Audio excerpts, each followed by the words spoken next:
ইন্নামাল মুমিনুন আল্লাযীনা ইযা যুকিরাল্লাহ ওয়াজিলাত কুলুবুহুম। আল্লাহ পাক বলেন নির্ভেজাল ঈমানদার, খাঁটি ঈমানদারের বৈশিষ্ট্য 5টা।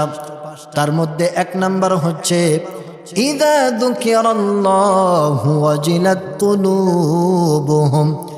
বান্দা, যখন তোমার সামনে আমি মাওলার আলোচনা করা হবে, আমি মাওলার বরত্বের কথা যখন তোমার সামনে তুলে ধরা হবে, আমি মাওলার নাম যখন তোমার সামনে উচ্চারিত হবে, আমি মাওলার ভয়ে তোমার হৃদয় প্রকম্পিত হবে, তোমার কলিজা ধরপর শুরু করে দিবে। ঈমানদার তার নির্ভেজাল ঈমানের পরিচয় হলো মাওলার আলোচনা যখন সে শুনবে, মাওলার বরত্বের কথা যখন সে শুনবে, মাওলার ভয়ে তার হৃদয় প্রকম্পিত হবে। মাওলার মোহাব্বতের সামনে দুনিয়ার সব কিছুর মোহাব্বত তার কাছে তুচ্ছ মনে হবে। আল্লাহু আকবার।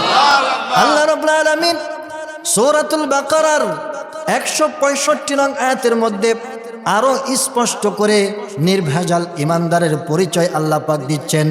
ওয়া মিনান নাসি মান ইয়াত্তাখিযু মিন দুনিল্লাহি আনদাদান ইউহিব্বুনাহুম কাহুব্বিল্লাহ। আল্লাহ পাক বলেন মানুষের মধ্যে এমন লোক আছে যারা আমি আল্লাহ ছাড়া অন্যান্যদেরকে ভালোবাসার পাত্র হিসেবে গ্রহণ করেছে। স্বার্থবাজ নেতার জন্য নিজের মূল্যবান জীবনটাকে বিলিয়ে দেয় এমন লোক আমাদের সমাজের মধ্যে আছে না নাই বলেন?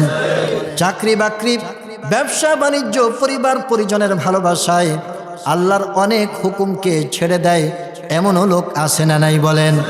পক্ষান্তরে খাঁটি ঈমানদারদের অবস্থা হলো ওয়াল্লাযীনা আমানু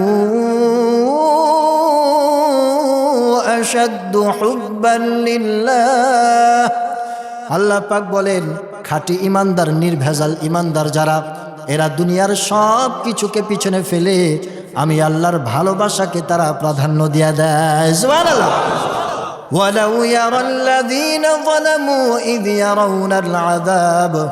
আল্লাহকে মহব্বত না করে, আল্লাহর পথে না চলে যারা নিজেদের উপর জুলুম করেছে, ওই সমস্ত জালিমদের চক্ষু যেদিন বন্ধ হয়ে যাবে, হাসরের ময়দানে যেদিন তারা আল্লাহ পাকের শাস্তিকে সরাসরি স্বচক্ষে দেখতে পাবে, সেদিন তারা আফসোস করে বলবে আন্নাল কুওয়াতা লিল্লাহি জামিআন ওয়া আন্নাল্লাহা শাদীদুল আযাব।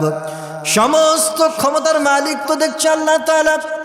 সুতরাং আল্লাহর পিছনে সময় ব্যয় না করে আমরা আমাদের মূল্যবান জীবনটাকে কাদের পিছনে ব্যয় করে দিলাম? আজ আমাদের জাহান্নাম ছাড়া কোনো উপায় নাই। নাউজুবিল্লাহ বলেন। একজন খাঁটি ঈমানদার সে দুনিয়ার সব কিছুর চাইতে মহাব্বত করবে কাকে বেশি বলেন?